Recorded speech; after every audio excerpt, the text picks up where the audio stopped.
Lo que vas a escuchar hoy te estremecerá el alma desde lo más profundo de tu ser. Porque nadie en su sano juicio se imagina que un hombre sea capaz de arrastrar a su anciana tía por el suelo empedrado de un olivar milenario, levantando una pesada horca de labranza para lastimarla sin pizca de piedad. Pero lo verdaderamente asombroso de esta historia no fue la codicia y la crueldad desmedida de este agresor, sino el guardián inesperado que descendió de las colinas para rescatarla en el último segundo. ¿Te imaginas a un gigantesco caballo bayo, salvaje, indomable y de mirada implacable, apareciendo de pronto entre las terrazas de piedra de la sierra para pararse como un escudo viviente ante el golpe y juzgar al atacante con una mirada de pura autoridad celestial? Esta historia es real, es impactante, y nos enseña que cuando los hombres cierran por completo el corazón ante el desamparado, la creación entera se levanta para hacer justicia. Si alguna vez te has sentido invisible, abandonado o maltratado por quienes debieron protegerte y amarte, te ruego que no te vayas. Tu espíritu necesita escuchar este mensaje hoy mismo.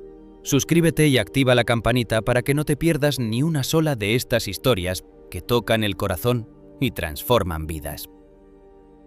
El aire en San Pedro del Monte no corría con libertad. Parecía enredarse entre las ramas retorcidas de los olivos milenarios que cubrían las faldas de la sierra. Era una tarde, donde el sol pegaba con una luz densa y dorada, una temperatura que hacía que la savia de los árboles y el polvo de la tierra seca exhalaran un olor espeso, casi asfixiante, a madera vieja y a sequía. El suelo de los bancales, sostenido por muros de piedra seca que los antepasados habían levantado piedra sobre piedra, estaba sembrado de pequeños fragmentos de granito y hojas secas que crujían a cada paso como si se quejaran del calor persistente. Los pájaros permanecían mudos bajo la sombra de las copas grisáceas, y el único sonido que habitaba en el olivar era el roce seco del viento contra la corteza agrietada de los troncos antiguos. En medio de este escenario de piedra y sombra filtrada se encontraba doña Leonor. A sus 75 años, Leonor era un reflejo de los mismos olivos que cuidaba. Su piel, tostada por el sol de montaña, estaba surcada por arrugas profundas que parecían canales de pura paciencia, y su espalda, cansada por las décadas de trabajo, se inclinaba levemente hacia adelante. Vestía una blusa de algodón descolorida con pequeños bordados de flores silvestres y una falda oscura que rozaba el suelo empedrado. En su cabeza llevaba un pañuelo de color verde olivo, anudado bajo la barbilla, que apenas lograba sujetar sus cabellos grises y delgados. Sus manos, ásperas como la lija y nudosas por el paso de los años, sostenían una pequeña canasta de mimbre donde solía recolectar las pocas olivas caídas de la cosecha temprana. La vida de Leonor se había convertido en una cadena de silencios angustiosos desde que su sobrino, Julián, regresó al pueblo. Julián, un hombre de 37 años, fuerte, de rostro endurecido por las frustraciones de la ciudad y ojos oscuros cargados de una ambición fría, la consideraba un obstáculo. Había regresado huyendo de deudas de juego y de fracasos financieros que no sabía cómo resolver, y su mirada se había fijado en el olivar de la sierra, la última herencia familiar que su difunto hermano Andrés, el padre de Julián, le había confiado a Leonor antes de morir. Andrés conocía bien el carácter inestable de su hijo y sabía que si le entregaba las tierras directamente, las malgastaría en pocos meses, dejando a la familia sin su sustento histórico. Aquella tarde, la soledad del olivar se volvió opresiva. Julián caminaba por el bancal superior con pasos pesados, haciendo rodar los guijarros con sus botas rudas de labranza. Su respiración era rápida, entrecortada por un enojo que le venía madurando en el pecho desde hacía semanas. Llevaba en sus manos las escrituras antiguas del terreno, unos papeles amarillentos y doblados que representaban para él la única salida a su ruina financiera. En su mano izquierda sostenía una pesada horca de labranza, un bieldo de hierro oxidado con largas puntas afiladas y un mango de madera de encino maciza, que solía usarse para remover la paja y el estiércol en los establos bajos. «Ya basta de jugar a la santa, tía Leonor», dijo Julián, y su voz sonó tan áspera como el roce de dos piedras. «Mariana no está aquí para defenderte, y nadie en el pueblo va a subir a buscarte hoy. Vas a firmar este traspaso ahora mismo». El olivar se vende mañana a los constructores del valle, y con ese dinero salgo de este agujero miserable. «Firma de una vez y te dejo regresar a la sombra de la casa». Doña Leonor levantó la cabeza despacio, sintiendo el dolor del cansancio en sus hombros rígidos. Miró a su sobrino con una compasión honda, una mirada gris y pacífica que parecía buscar en los ojos oscuros de Julián un rastro de la inocencia del niño al que alguna vez ayudó a criar cuando Andrés trabajaba en los cultivos del llano. «No voy a firmar, Julián», respondió la anciana con una suavidad que dolió al agresor. «Esta tierra no es tuya para venderla a los extraños que quieren talar estos olivos que tu abuelo plantó con sus propias manos. Andrés me pidió que protegiera este lugar para tus hijos y los hijos de tus hijos. Si te doy este papel, te estaré entregando el final de tu propia historia. No dejes que la codicia te termine de secar el corazón, muchacho». La negativa de Leonor desató la tormenta de frustración y rabia que Julián llevaba contenida por meses. Un temblor violento le sacudió la mandíbula y sus ojos se tornaron fríos como el granito de la sierra. Dio un paso violento hacia adelante, tirando la canasta de mimbre de un manotazo y esparciendo las pocas olivas doradas por las piedras secas del suelo. Con una fuerza desmedida y carente de cualquier rastro de piedad familiar, tomó a doña Leonor por el pañuelo verde y el brazo, arrojándola sin misericordia contra el suelo empedrado del bancal inferior. El cuerpo frágil de la anciana golpeó con dureza las lajas de piedra del olivar. El impacto le arrancó un gemido ahogado de dolor, y su pañuelo se desprendió, dejando que sus cabellos blancos se mezclaran con el polvo grisáceo de la tierra seca. La grava le raspó la piel de las muñecas y el rostro, y su falda oscura se ensució con la tierra del camino. Leonor quedó tendida de costado en el suelo empedrado, temblando por el golpe y sintiendo que el aire se le escapaba de los pulmones cansados, sin poder levantarse debido al dolor punzante en su cadera artrítica. Julián no se conmovió ante el dolor de la anciana que le había dado el primer bocado de pan en su infancia. Ciego de rabia y desesperación por el peso de sus deudas inminentes, levantó la pesada horca de labranza en el aire con ambas manos. Las puntas de hierro oxidado brillaron de manera siniestra bajo los últimos rayos dorados del sol de montaña, apuntando directamente al pecho de la mujer que permanecía en el suelo.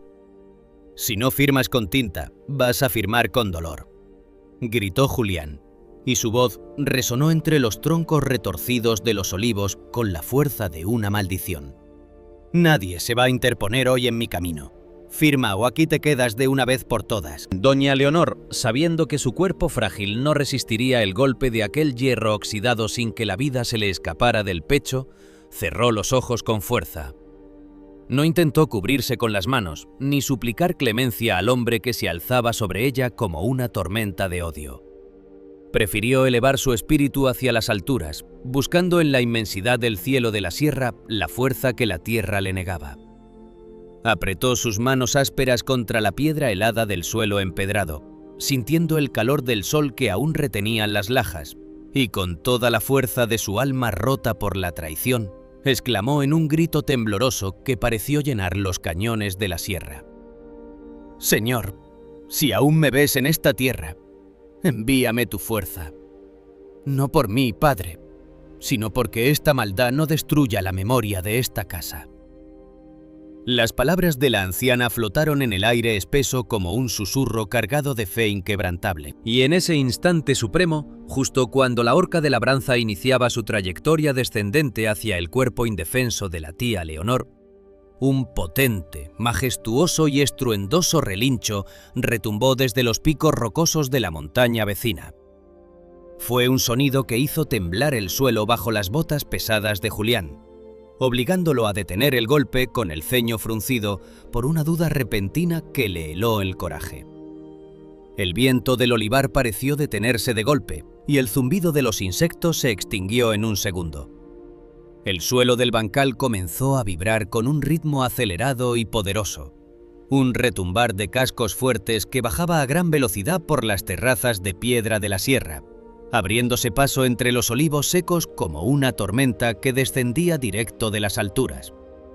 De entre el espeso pinar que coronaba la ladera de la colina, envuelto en una nube de polvo dorado y hojas secas de olivo que flotaban en el aire como diamantes rotos, apareció el guardián. Era un colosal caballo bayo de alzada impresionante, un animal salvaje de pelaje color arena que brillaba bajo la luz de la tarde como si cargara fuego en la piel, con crines y colas negras, tupidas y salvajes que flotaban al viento como jirones de medianoche. Sus ojos grandes, inteligentes y dotados de una firmeza implacable, miraban fijamente el patio empedrado, guiados por un instinto protector que iba más allá de la comprensión humana.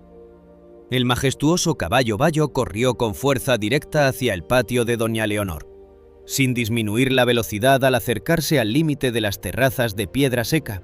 Saltó la muralla que dividía la propiedad del monte libre de un solo brinco majestuoso, que pareció suspender su enorme cuerpo de arena dorada contra el cielo anaranjado del atardecer. Cóndor, el gigantesco caballo bayo que los pastores de la sierra consideraban una leyenda de las alturas, aterrizó con un estruendo sobre la grava del patio, justo entre Julián y doña Leonor. Sus cascos pesados levantaron una cortina de polvo gris que envolvió a la anciana en un abrazo protector, y de sus fosas nasales dilatadas escapaba un aliento tibio, una ráfaga de vapor caliente que se deshacía en el aire helado de la tarde como un aviso del cielo. El colosal animal se plantó firme como un escudo viviente frente a la fragilidad de la tía Leonor, clavando sus ojos dorados en el agresor con una severidad tan profunda, tan cargada de juicio, que Julián sintió cómo el aire se le congelaba de golpe en el pecho. La horca de labranza tembló en sus manos. El peso de su propia crueldad y la presencia de aquella fuerza de la creación que se alzaba sobre él como un gigante dorado le doblegaron la voluntad por completo.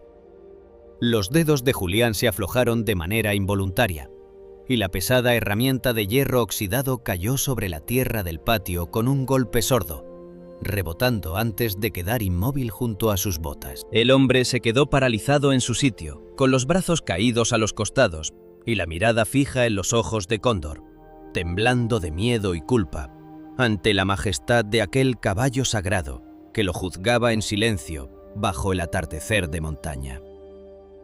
La justicia de la creación había descendido de las colinas para proteger a la inocente y recordarle a los hombres que la lealtad y el amor siempre triunfan sobre la codicia de la sangre. El sol sobre el Valle de los Olivos no parecía alumbrar. Parecía tallar el paisaje con una gubia de fuego, dejando tras de sí una claridad tan blanca y cegadora que obligaba a los ojos a entornarse para no herirse con la luz. En este pueblo de laderas empinadas y terrazas de piedra que se sostenían como escalones gigantes hacia el cielo, la vida crecía a contracorriente, arraigada en las raíces profundas de los árboles de hojas plateadas que daban nombre al lugar. El aire traía el aroma del polvo mineral del granito, de la lavanda silvestre deshidratada y de un siseo constante del viento que pasaba rozando las ramas ásperas. En la casa número 12 de la calle San Juan, el transcurrir de los días se había convertido en una condena silenciosa que se consumía entre las sombras de las terrazas superiores. Allí, en el fondo de un antiguo aljibe seco excavado en la roca viva, pasaba sus jornadas doña Inés.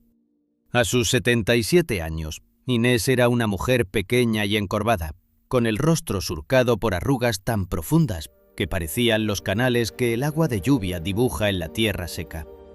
Vestía siempre un sencillo vestido gris de tela basta, remendado en los codos con hilos oscuros, y calzaba unas alpargatas gastadas, cuya lona apenas la defendía de las asperezas del suelo. Sus manos, nudosas y deformadas por décadas de arar la tierra, recolectar aceitunas y acarrear agua desde el pozo comunitario, se aferraban constantemente a un rosario singular, hecho de semillas de olivo secas y pulidas por el roce infinito de sus dedos. Cada simiente de madera, dura y lisa, representaba para ella una estación de fe, un nexo sagrado con la memoria de sus antepasados y la única defensa invisible que le quedaba en medio de su calvario. El aljibe seco era una estructura de piedra circular de unos 3 metros de profundidad, cuyas paredes interiores estaban cubiertas de un mortero gris que el tiempo y la humedad del pasado habían agrietado en 1000 líneas delgadas. Alguna vez sirvió para acumular el agua bendita de las tormentas de verano para regar el huerto familiar, pero ahora era la celda donde la anciana pasaba las horas. Desde el fondo de la fosa de piedra, la vista de doña Inés se limitaba a la abertura circular superior, un marco perfecto de cielo azul cobalto, por donde a veces cruzaban las nubes del mediodía, o las golondrinas que anidaban en las cornisas de adobe. El olor a tierra húmeda estancada, a musgo seco y a cal apagada, flotaba en la penumbra del aljibe, mezclándose con la respiración cansada de la anciana. La vida de Inés se había convertido en este infierno silencioso desde que su sobrino, Bernardo, regresó de la ciudad hacía unos meses. Bernardo, de 43 años, era un hombre consumido por el fracaso y por el alcohol barato que utilizaba para ahogar el resentimiento de haber perdido su negocio de transporte en la gran urbe. Había vuelto al Valle de los Olivos arrastrando deudas inmensas con acreedores que no sabían de esperas y una mirada cargada de una codicia violenta que se le había instalado en los ojos como una costra. Bernardo veía en el olivar de su tía, el último terreno productivo de la familia, la única moneda de cambio para salvarse de la ruina o de la cárcel, y estaba decidido a conseguirlo a cualquier precio. Con el paso de las semanas, Bernardo le prohibió a doña Inés la entrada a la casa principal, cerró el portón de madera con un pesado candado de hierro y obligó a la anciana a vivir en el fondo del aljibe seco de las terrazas superiores. Durante el día, el sol caía de plano por la boca del aljibe, recalentando las paredes de piedra hasta convertirlas en un horno sofocante que le secaba la garganta a doña Inés y le hacía buscar la mezquina franja de sombra que se formaba en los bordes de la estructura. Por la noche, la temperatura descendía de golpe bajo el influjo del viento de la cordillera, y el frío del granito se filtraba por sus alpargatas, inflamándole las articulaciones y haciéndola temblar bajo la tela delgada de su vestido gris. «Solo tienes que darme el papel, tía Inés», le gritaba Bernardo desde el borde superior del aljibe, sosteniendo una botella de aguardiente a medio vaciar, con su rostro desfigurado por el encono y el vaho del alcohol. «Firma la cesión del olivar para que los compradores de la ciudad puedan construir el hotel de montaña. Si lo haces, hoy mismo te dejo entrar a tu cama y te sirvo un plato de caldo caliente. Pero si sigues terca, ahí te vas a quedar hasta que entiendas quién manda aquí». Doña Inés levantaba la cabeza con dificultad, protegiéndose los ojos del sol con una de sus manos nudosas. El sudor le resbalaba por las sienes, arrastrando el polvo fino del aljibe, pero su voz, aunque débil por la sed, no temblaba ante el hombre que se alzaba como una silueta oscura contra el cielo. «No voy a firmar, Bernardo», respondía con una paz que enfurecía aún más a su sobrino. «Esta tierra no es mía para regalarla a la codicia. Tu abuelo plantó esos árboles para que dieran vida al pueblo, no para que se convirtieran en cemento. Si te entrego este papel, te estaré entregando el dinero de tu propia perdición. Prefiero pasar frío aquí abajo antes que ver cómo destruyes la memoria de tu padre». Bernardo soltaba una maldición y arrojaba al fondo de la fosa un trozo de pan duro, rancio y cubierto de polvo, como si estuviera alimentando a un perro del callejón. «Pues ahí tienes tu cena, vieja loca», escupía con desprecio antes de alejarse de la abertura, haciendo retumbar el suelo de piedra con sus pasos torpes. «Que tus santos te den de comer». En medio de esa penumbra gélida o sofocante, el único refugio de doña Inés estaba instalado en una pequeña grieta de la pared de piedra del aljibe.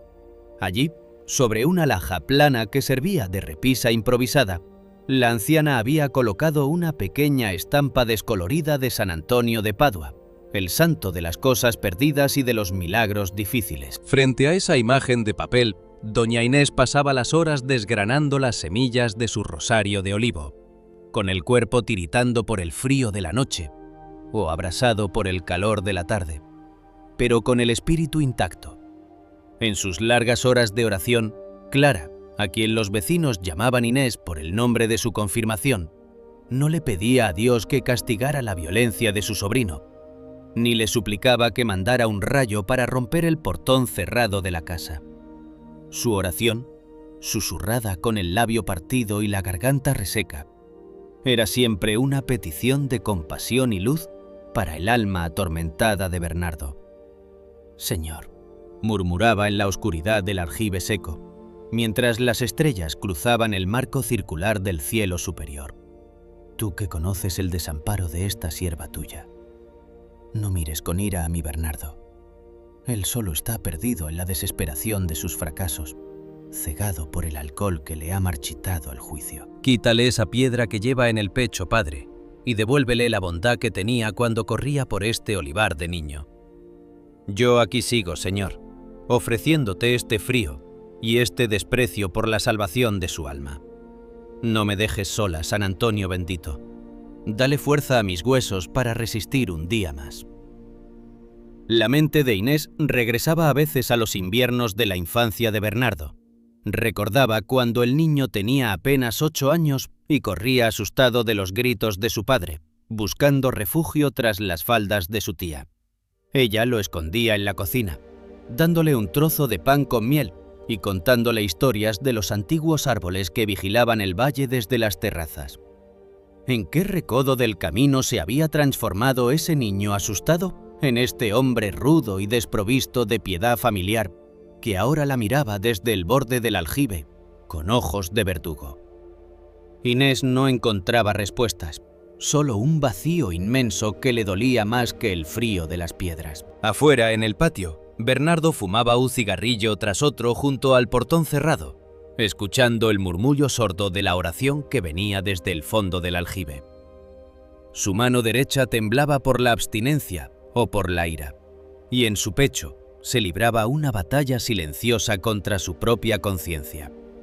Sabía que mantener a su tía encerrada en la fosa de piedra era una monstruosidad que el pueblo no le perdonaría si llegaba a descubrirse, pero la desesperación de las deudas y el orgullo herido eran un motor implacable que lo empujaba a seguir adelante, convencido de que la debilidad física terminaría por doblar el espíritu inquebrantable de la anciana tejedora de voluntades. La prisión de doña Inés parecía perfecta y resguardada bajo la cal y el adobe de la calle San Juan.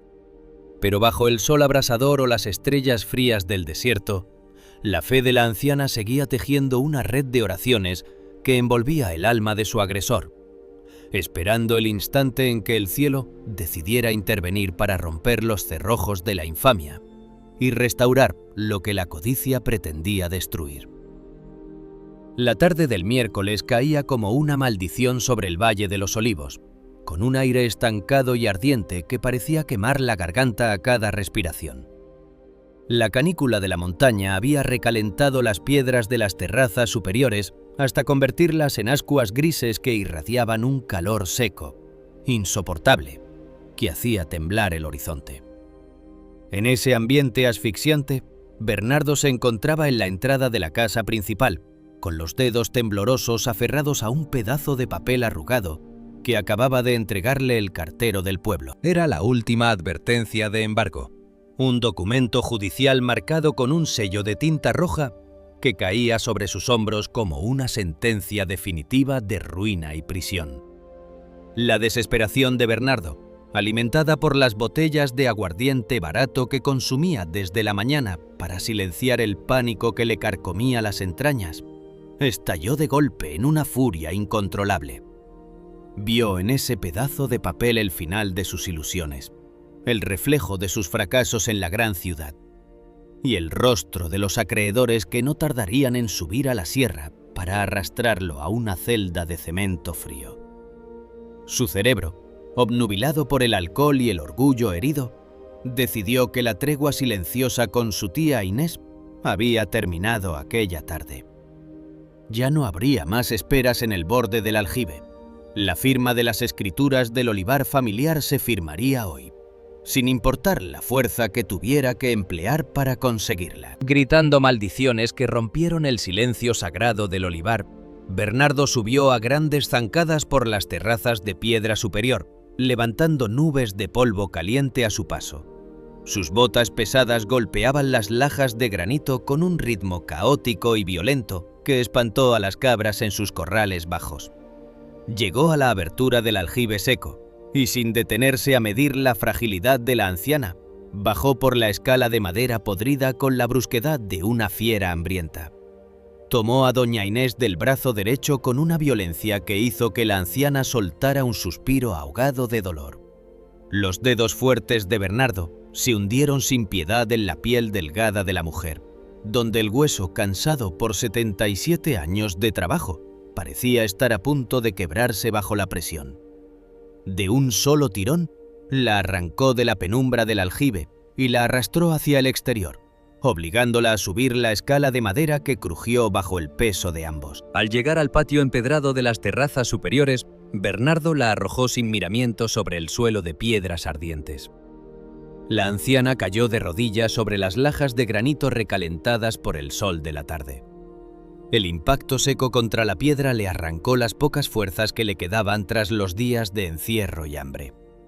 Sus alpargatas gastadas se deslizaron sobre la grava, y su vestido gris de tela basta se rasgó al rozar las aristas del suelo empedrado, dejando al descubierto sus piernas delgadas e inflamadas por el reumatismo. Sentía que la cabeza le daba vueltas por el golpe de calor, y la respiración se le había quedado atrapada en la garganta como un nudo de arena. El sudor le corría por las sienes, arrastrando el polvo fino del aljibe directo a sus ojos nublados por el cansancio. Frente a ella, Bernardo respiraba con dificultad, con el rostro desfigurado por el odio y el vaho del alcohol. Sus ojos oscuros, inyectados de sangre y fijos en la fragilidad de la anciana, revelaban que había cruzado una línea de la que no se podía regresar. Caminó 2 pasos hacia la pared del porche y tomó una pesada horca de labranza hecha de madera de olivo, una herramienta antigua con puntas talladas que su propio padre había fabricado hacía décadas con la madera de un árbol que sobrevivió a un rayo en la sierra. Flashback Memory. Doña Inés, tirada en la tierra ardiente, miró la horca de labranza y el recuerdo de su hermano menor, el padre de Bernardo, le cruzó la mente como un relámpago de dolor. Recordó la tarde en que su hermano pasó horas tallando con paciencia aquellas puntas de olivo junto al fogón, puliendo la madera con arena de río y aceite de linaza, para que las manos de la familia no se lastimaran durante la cosecha. Su hermano había fabricado esa herramienta con la ilusión de que sirviera para alimentar a las futuras generaciones, para unir a la familia en torno al trabajo honesto de la tierra. ¿Cómo era posible que ese mismo instrumento, nacido del amor y del esfuerzo familiar, estuviera ahora levantado en el aire por el propio Bernardo para descargar un golpe sobre sus hombros cansados? Ramiro, a quien Bernardo llamaba por su apodo cuando el enojo lo dominaba, levantó la horca de madera de olivo en el aire con ambas manos. Sus músculos se pensaron bajo la blusa sudada y su sombra se proyectó contra la pared de adobe del porche de manera alargada y monstruosa. «¿Vas a firmar este traspaso ahora mismo, tía Inés?», gritó Bernardo, y su voz, desprovista de cualquier rastro de humanidad, resonó en las terrazas superiores como una sentencia. «No voy a dejar que me quiten todo lo que tengo por tu maldito capricho de conservar estos árboles viejos. Si tengo que romperte los huesos con esta horca para que firmes, te juro por mi vida que lo voy a hacer. Firma». Doña Inés, sabiendo que su cuerpo debilitado por el hambre y la sed no resistiría a la agresión de aquella pesada herramienta de madera sin que el corazón se le detuviera de una vez por todas, cerró los ojos con fuerza. No intentó cubrirse con las manos deformadas por la artritis, ni suplicó clemencia al hombre que se alzaba sobre ella como una tormenta de odio. Apretó sus palmas contra las lajas de piedra calientes del patio, sintiendo el calor del granito que parecía quemarle la piel, y con toda la fuerza de su alma rota por la traición, elevó su voz hacia el cielo de la sierra. «Señor de la creación», exclamó con una voz que nació de lo más íntimo de su espíritu de fe. «Tú que proteges a los desamparados de la tierra, envíame tu auxilio antes de que sea tarde. No mires la rabia de mi sobrino, padre, sino ablanda su corazón antes de que cometa este pecado». La plegaria de la anciana, susurrada en medio de la tarde asfixiante, pareció colgar en el aire como una promesa. Y en ese instante exacto, justo cuando Bernardo se preparaba para descargar el golpe de la horca sobre la espalda de doña Inés, un potente, salvaje y estruendoso relincho retumbó desde las colinas altas del Valle de los Olivos. Fue un bramido tan agudo, sonoro y cargado de una autoridad indomable que hizo vibrar el aire del patio y provocó que las pocas cabras que permanecían en el corral bajaran la cabeza con miedo. El viento helado de las alturas pareció descender de golpe sobre el patio, levantando pequeños remolinos de hojas secas de olivo y polvo de granito. El suelo de las terrazas superiores comenzó a vibrar con un ritmo acelerado y poderoso, un retumbar de cascos pesados que bajaba a gran velocidad por los senderos de piedra que comunicaban la cordillera con el olivar de los Salazar. De entre las terrazas superiores, rompiendo los matorrales secos y las ramas bajas de los árboles plateados, apareció el milagro. Se llamaba Siroco. Era un gigantesco caballo bayo de alzada imponente, un animal salvaje de pelaje color arena que los agricultores del pueblo respetaban y temían por su fuerza indomable. Su lomo brillaba bajo el sol del atardecer, como si cargara el polvo del desierto, y sus crines negras, largas, tupidas y salvajes, flotaban al viento de las alturas, como jirones de tormenta. Siroco no conocía el peso de la silla, ni el dolor de la espuela, ni la sumisión de las riendas. Era el espíritu indómito de la montaña hecho carne y músculo. El colosal animal corrió con fuerza directa hacia el patio de doña Inés. Siroco no disminuyó la velocidad al acercarse al límite del huerto, con el pecho inflado por una furia protectora y los cascos pesados clavados en la carrera. Embistió el viejo muro de piedra seca que separaba las terrazas superiores del resto de la propiedad. El impacto fue demoledor. El muro de piedra construido por los antepasados hacía décadas cedió ante la fuerza bruta del pecho del colosal caballo bayo. Los bloques de granito saltaron en pedazos, desmoronándose en una lluvia de escombros de piedra y polvo grisáceo que se levantó en el aire como una luz de ceniza. El animal irrumpió en el patio levantando una tormenta de tierra y guijarros que obligó a Bernardo a retroceder 3 pasos con el brazo de la horca de olivo temblando de pánico y confusión. El gigante de arena había descendido de los llanos de la cordillera para pararse como una muralla de bronce frente a la fragilidad de la anciana, y la impunidad en esa casa de adobe acababa de encontrar su juez definitivo. Siroco se interpuso como una muralla de bronce y oro viejo entre la furia desbordada de Bernardo y la fragilidad indefensa de doña Inés. El colosal caballo bayo, cuyo pelaje color arena brillaba bajo la luz densa del atardecer, como si estuviera cubierto por una fina capa de polvo de sol, ocupó el espacio del patio exterior con una majestuosidad que parecía reclamar la soberanía absoluta de aquellas terrazas de piedra. De sus fosas nasales, dilatadas por el esfuerzo de la carrera descendente, escapaba un resoplido violento, un aliento tibio y cargado de vapor que chocaba contra el aire estancado del patio y levantaba pequeñas espirales de polvo seco de granito y hojas de olivo trituradas alrededor de sus cascos oscuros. El pecho del animal, cubierto de músculos firmes y cruzado por algunas marcas claras de ramas espinosas de la sierra, subía y bajaba con una rítmica contundente, como si el propio pulso de la montaña estuviera latiendo bajo su piel dorada. Al ver que Bernardo, acorralado por el pánico y la humillación, intentaba amedrentarlo levantando de nuevo la pesada horca de labranza de madera de olivo, Siroco reaccionó con una fuerza sagrada que desarmó cualquier asomo de soberbia humana. El gigantesco caballo bayo arqueó el cuello de manera imponente y se alzó sobre sus patas traseras, recortando su silueta colosal contra el cielo brillante y anaranjado de la tarde.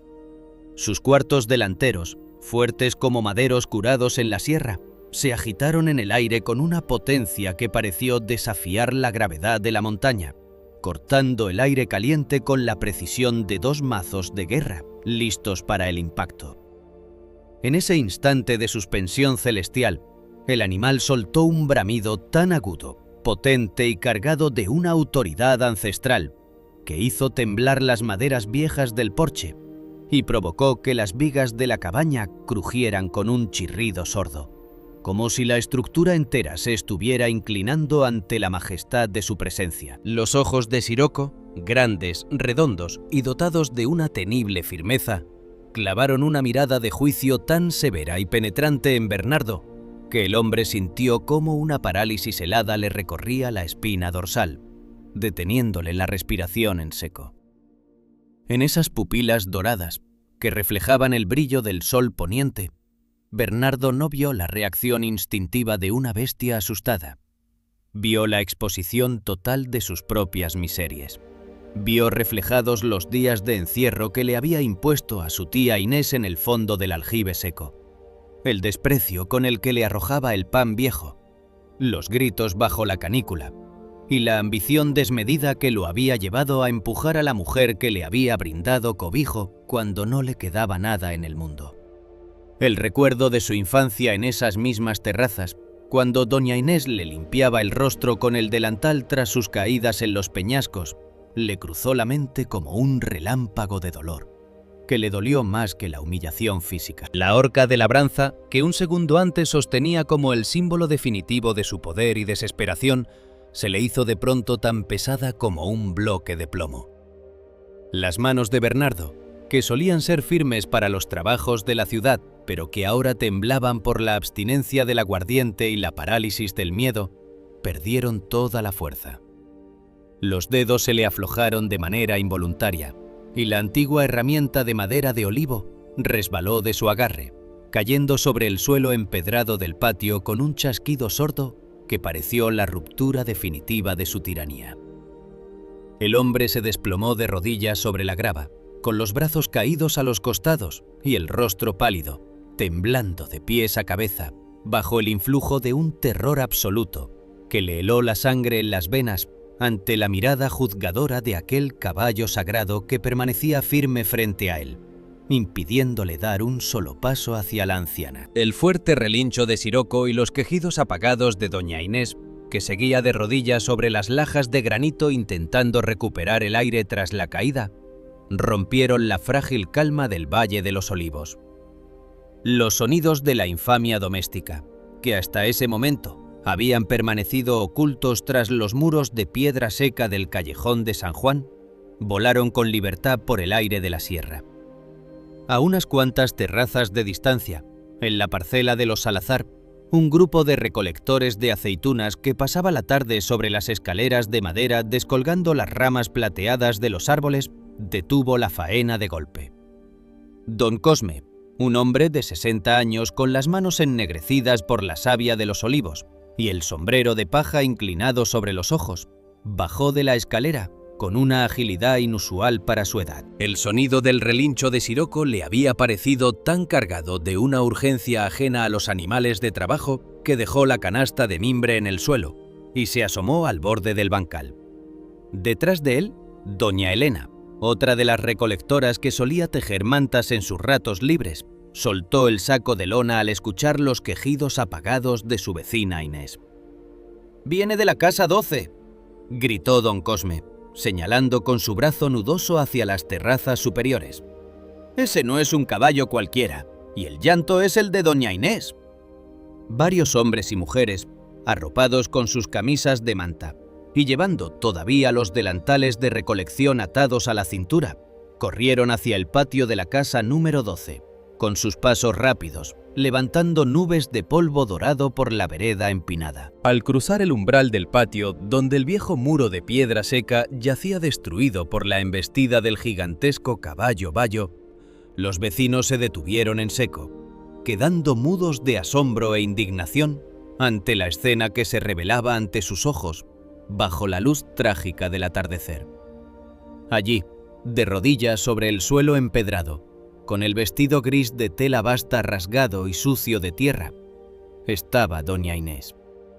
Su rostro, marcado por las lágrimas y el polvo del aljibe seco, reflejaba una vulnerabilidad que rompió el corazón de la comunidad, mientras sus manos artríticas seguían aferradas al rosario de semillas de olivo, moviéndose en una plegaria que parecía no tener fin. Frente a ella, Siroco permanecía erguido como una muralla de bronce y arena dorada, con las crines negras flotando al viento de la tarde y la respiración profunda expulsando ráfagas de vapor sobre el suelo del patio. Y a 3 pasos de la bestia, postrado de rodillas en la tierra, temblando de pánico y con los ojos inundados por una vergüenza que lo desnudaba ante toda la comunidad, estaba Bernardo. El yerno violento ya no tenía la horca de olivo en sus manos, ni el orgullo con el que solía mirar a los vecinos desde el portón cerrado. Parecía un ser miserable, expuesto en su propia cobardía, incapaz de levantar la cabeza del suelo para sostener la mirada de los hombres que lo rodeaban. «¿Pero qué atrocidad es esta, Bernardo?», exclamó doña Elena, llevándose las manos al pecho con una indignación que le quebraba la voz. «¿Cómo te atreviste a tener a doña Inés en esas condiciones? Mírate, infeliz, maltratando a la mujer que te dio de comer cuando no tenías dónde caerte muerto». Don Cosme dio un paso adelante, con la mirada endurecida por una ira sorda que le tensaba los músculos de la cara. Miró a doña Inés, luego al colosal caballo bayo que seguía montando guardia como un soldado celestial, y finalmente se volvió hacia Bernardo, que seguía tiritando en el suelo. «Hoy tu cobardía ha quedado a la vista de todo el Valle de los Olivos, Bernardo», dijo don Cosme, y su voz gruesa resonó en el patio con la fuerza de una sentencia. «La justicia de los hombres a veces se tarda, pero hoy la creación entera se ha levantado para recordarte que la vida de una anciana se respeta. Mírate, temblando ante un animal que tiene más nobleza y dignidad en las pezuñas de la que tú has mostrado en toda tu miserable existencia». Los recolectores que se habían congregado en el patio murmuraban entre dientes, con las miradas cargadas de desprecio hacia el agresor desarmado. La prisión invisible de doña Inés se había desmoronado por completo ante la vista de la comunidad, y la verdad del desprecio doméstico quedaba expuesta bajo el sol poniente de la sierra. En ese patio empedrado del Valle de los Olivos, la justicia del cielo, encarnada en el cuerpo imponente de Siroco, el caballo salvaje de las colinas, había descendido para proteger a la inocente y humillar al soberbio, demostrando que el mal nunca encuentra un escondite lo suficientemente fuerte para escapar de la verdad. El orgullo de Bernardo, que durante años había sido una coraza impenetrable armada de rencores, violencia y desesperación, se desvaneció por completo ante la mirada inquebrantable de Siroco. En el patio empedrado de las terrazas superiores, rodeado por el murmullo asombrado y dolorido de los recolectores de aceitunas, el aire caliente de la tarde comenzó a enfriarse con una brisa ligera que bajaba de la cordillera. El humo invisible del alcohol y la ira pareció disolverse en el ambiente, dejando paso a una lucidez repentina y demoledora que golpeó el pecho del hombre con la fuerza de un derrumbe. Se miró las manos vacías, temblorosas por el pánico y por la culpa, y luego desvió los ojos hacia la figura pequeña de su tía Inés, arrodillada sobre las lajas de granito ardiente, herida y humillada por su propia codicia. Bernardo se desplomó por completo, cayendo de rodillas sobre las piedras afiladas del patio.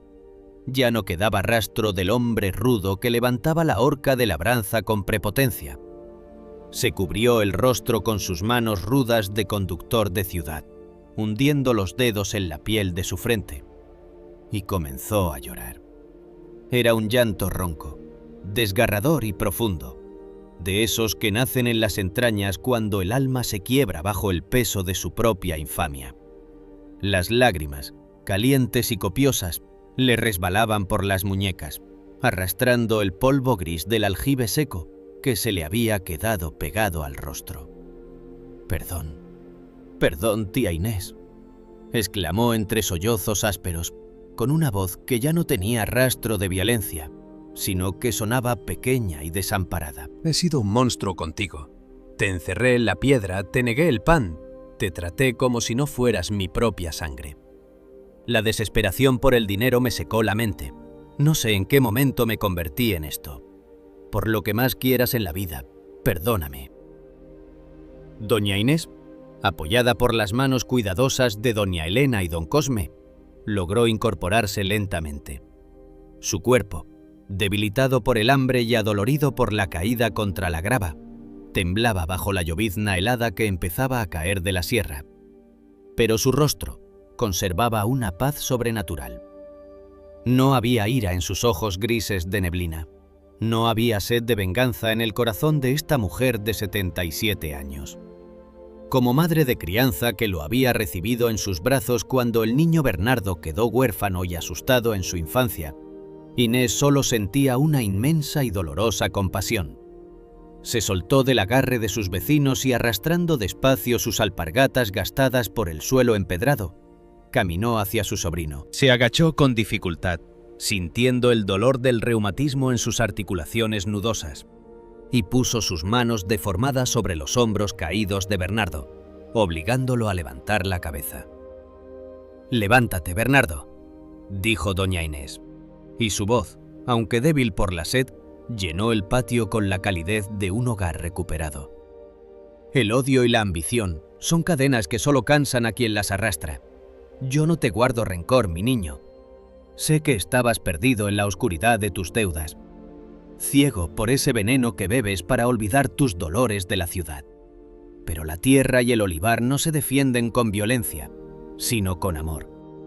Todo lo que pasó, cada noche de frío en el aljibe, cada pedazo de pan viejo, yo ya te lo he perdonado desde el primer día que me encerraste, porque sé que el Bernardo que yo crié sigue vivo allá adentro. Vuelve a casa, hijo». La anciana rodeó el cuello de su sobrino con sus brazos débiles y lo estrechó contra su pecho, envolviéndolo con la manta gris de lana que doña Elena le había vuelto a colocar sobre los hombros. Bernardo se aferró a ella con la desesperación de un náufrago, llorando en su regazo con la misma inocencia con la que corría por las terrazas cuando era niño. Don Cosme bajó la mirada conmovido. Doña Elena se secó las lágrimas con el borde de su delantal de lona, y los recolectores de aceitunas guardaron un silencio reverente. El perdón de una madre de crianza se estaba consumando en ese patio de montaña, demostrando que el amor es la única fuerza capaz de sanar las almas rotas. Siroco, al ver que la tempestad en el corazón de Bernardo había amainado por completo y que la armonía había regresado al patio de la cabaña, relajó la tensión de su colosal cuerpo bayo. Su respiración se volvió pausada, expulsando pequeñas ráfagas de vapor tibio en el aire frío de la tarde. Con pasos lentos, majestuosos y solemnes, que hacían que sus cascos pesados sonaran con suavidad sobre la grava del patio, el caballo color arena se acercó a doña Inés. El gigantesco animal bajó su cabeza dorada con una delicadeza increíble y apoyó su hocico húmedo contra el hombro de la anciana. Fue un mudo saludo de despedida, un roce tibio que pareció sellar el pacto de protección que el cielo había establecido con la vieja tejedora de voluntades aquella tarde de miércoles. Doña Inés sonrió a través de sus lágrimas y acarició por última vez las crines negras del animal. «Gracias, mi Siroco», susurró con el alma llena de gratitud. «Ve en paz, muchacho, que la sierra te cuide siempre». El caballo bayo alzó la cabeza alto, muy alto, mirando por última vez a Bernardo con una severidad que ya no era de amenaza, sino de una profunda advertencia de paz. Luego dio media vuelta sobre sus cascos traseros y regresó trotando majestuosamente hacia la entrada del patio, cruzando entre la multitud de vecinos que se apartaban con respeto reverente. El animal comenzó a subir por los senderos de piedra que comunicaban la cordillera con el olivar, desapareciendo lentamente entre las nubes de neblina gris que coronaban las colinas altas, regresando a la libertad infinita de su reino de piedra y viento. Meses después, la vida en el Valle de los Olivos cambió por completo. Las mañanas ya no amanecían con los gritos ásperos y el olor a aguardiente en la casa número 12, sino con el aroma del café de olla con canela y el siseo tranquilo del viento entre las ramas plateadas. Bernardo cumplió con su promesa de redención. El hombre violento de la ciudad se había transformado en un agricultor respetuoso, que pasaba las jornadas de sol a sol labrando las terrazas de piedra, podando los olivos antiguos con cuidado y cargando las pesadas canastas de aceitunas para que su tía Inés no tuviera que levantar un solo peso.